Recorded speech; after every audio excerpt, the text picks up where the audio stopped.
Bonjour et bienvenue au jardin. Ça y est, c'est parti, vous la sentez, c'est la pleine saison 2017 qui commence. Le mois de mai arrive et le climat va commencer à être propice pour l'ensemble des légumes qu'on sait produire au potager. Je le mets à côté de la bourrache, vous savez, c'est une plante qui joue à fond son rôle d'attraction pour les pollinisateurs. J'ai plein d'abeilles là à côté de moi qui se régalent et puis qui en même temps vont polliniser le jardin. Dans cette vidéo, je souhaite vous montrer plusieurs choses. Déjà la fraiserie que j'ai derrière moi, qui est déjà extraordinaire cette année. On a encore cueilli là tout à l'heure plus d'1 kilo pour manger le dessert pour la famille. Je vous montrerai comment moi je vois la chose et comment je fais en sorte d'avoir un maximum de fraises. Je vous montrerai les pois gourmands que vous avez derrière moi, les petits pois, les fèves, les betteraves, les épinards, les artichauts et j'en passe. On est vraiment parti maintenant dans le cœur de la pleine saison. Ça va être un réel plaisir de partager tout ça avec vous. Et les abeilles se joignent à moi pour vous souhaiter cette belle saison 2017. C'est parti! Alors vous avez ici beaucoup de fraisiers qui ont entre 1 et 3 ans, 4 ans d'âge.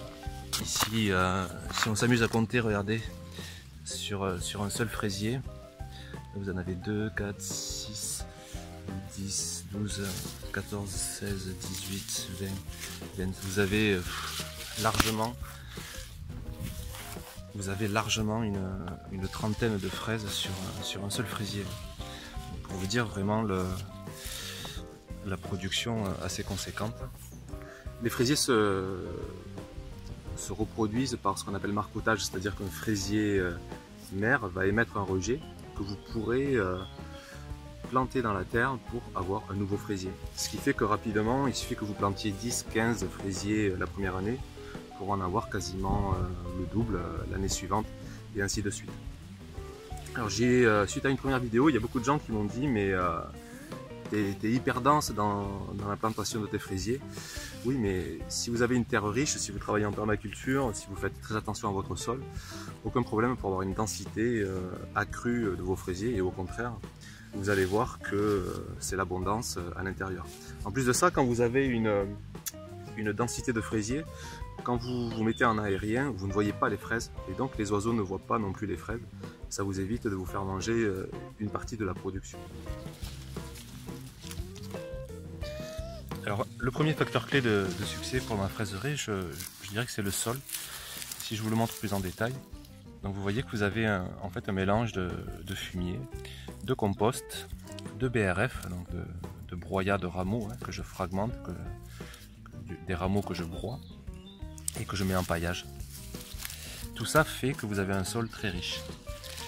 Le deuxième facteur clé de succès, je vous le montre, il est tout là-haut, c'est le soleil. Donc ça on ne peut pas, entre guillemets, y faire grand chose. Et il est jumelé à un autre facteur clé qui est ce qui sort d'ici. En tout cas dans le sud c'est nécessaire, c'est l'arrosage. Vous ne pouvez pas avoir de fraises sans avoir une bonne irrigation et un arrosage quasiment quotidien. Au contraire, si vous êtes dans une région trop humide, je vous conseille fortement de protéger votre fraiserie, d'y mettre un tunnel s'il le faut plastique, parce que vraiment les fraises ont du mal à supporter l'humidité, trop d'humidité en tout cas. Là par exemple cette nuit encore, ce matin il faisait très frais, il n'y avait pas de la gelée mais de l'humidité, et les fraises ont tendance à pourrir très rapidement. Un autre facteur clé de succès, donc, c'est cette densité de fraisiers. Vous pouvez voir que là j'ai des fraisiers qui se touchent de 10 cm et c'est pas pour ça que je vous laisse regarder ici. Regardez toutes ces fraises qui s'annoncent un peu partout. Je pense que je ne compterai pas, mais il y a au moins 1 millier de fraises là qui sont en train de sortir sur la fraiserie qui fait approximativement on va dire 7-8 mètres carrés. J'en profite pour vous dire encore un autre facteur clé de succès, c'est de choisir des fraisiers que l'on appelle remontants, c'est-à-dire qu'ils vont avoir une production qui va s'étaler, qui va remonter sur toute la saison estivale, donc sur 3 voire 4 mois. Là on aura mai, juin, juillet, août qui vont donner en fraises du moment bien sûr que vous arrosez bien votre fraiserie. Voilà pour la fraiserie. Vous avez ici en face des pieds d'artichaut qui ont 2 ans maintenant, ils ont bien passé l'hiver. Et vous avez par exemple celui-ci qui donne 1, 2, 3, 4, 5, 6, 7, 8. Vous avez 8 artichauts là qui arrivent. Bon, vous pouvez voir que l'artichaut prend une place considérable. Donc en termes de productivité, on va pas être sur une autonomie alimentaire extraordinaire, mais c'est néanmoins très joli hein, esthétiquement. Et puis ça peut faire de l'ombre aussi à des cultures si vous le souhaitez. Par exemple des salades ou autres. Vous vous mettez au sud et ça va protéger par effet d'ombre bien sûr projetée. Ça peut ombrager une partie de votre jardin. Je commence à sortir, maintenant qu'on arrive début mai, je commence à sortir les plants de tomates qui étaient en serre hein, depuis 2 mois maintenant pratiquement. Plein de variétés dont je vous parlerai plus tard une fois qu'on aura les fruits. Vous avez à côté, même au milieu presque, l'engrais vert que j'ai semé auparavant, la facélie. Comme tout engrais vert, il a pour but de nourrir le sol et puis ensuite une fois que vous le coupez, vous le broyez, il a pour but de couvrir le sol. Là j'ai été un peu surpris, je pensais qu'elle allait pousser bien plus vite. Donc ce que je vais faire, je vais tout simplement planter mes tomates au milieu de l'engrais vert, je n'y vois aucun souci. Et puis je le couperai au fur et à mesure, mais pour l'instant je vais attendre que la facélie monte un peu plus pour qu'elle joue bien son rôle de décompactant aussi pour le sol via ses racines, de nourrir le sol et puis d'avoir plus de matière pour pailler le sol par la suite. Voilà, là vous voyez, c'est le sarrasin qui lui commence à bien pousser. Et là vous avez les haricots par exemple, et donc là vous avez un pied de tomate. Je l'ai déjà installé il y a un petit moment. Bon, celui-ci je vais couper les gourmands, il y en a d'autres où je vais laisser pour comparer les méthodes entre guillemets.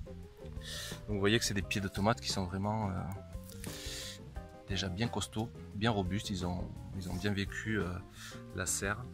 Et on a la chance de ne pas avoir eu de gelée ici dans le sud. Donc les pieds se portent bien.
À côté, ce sont des petits pois qui commencent à arriver, qui vont bientôt gonfler et être prêts à cueillir.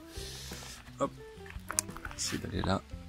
Donc pour l'instant, ils sont assez plats, mais ils vont pas tarder à arriver. Un rang de betterave que j'ai sorti de la serre il y a bien 15 jours, mais elle commence à peine à vraiment se développer. Elles ont pratiquement végété, on va dire, pendant 15 jours, et là on sent que ça y est, elles sont dans leur saison. Je viens d'en mettre encore d'autres là à côté. Donc c'est une nouvelle variété de cocopelli, je vous montrerai les résultats. Les oignons qui eux se sentent très bien. Encore là-bas des betteraves que je plante sitôt que j'ai un petit espace, puisque j'en ai semé beaucoup, donc j'ai beaucoup de plants. Les fèves elles aussi se portent vraiment très bien. Elles sont en fleurs.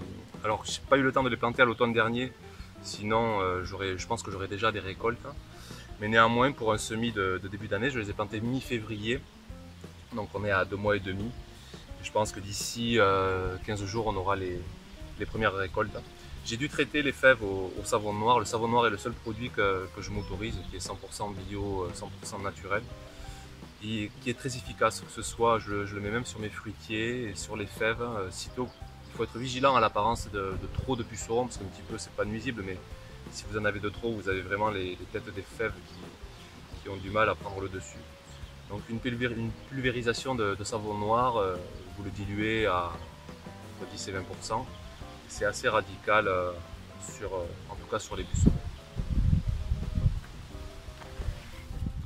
Alors c'est la première année que je fais des patates, donc je ne vais pas trop vous donner de leçons, juste partager comment j'ai vu la chose. Donc bien sûr je les ai plantés sous terre. Je sais que certains tentent directement sur sol avec un paillage.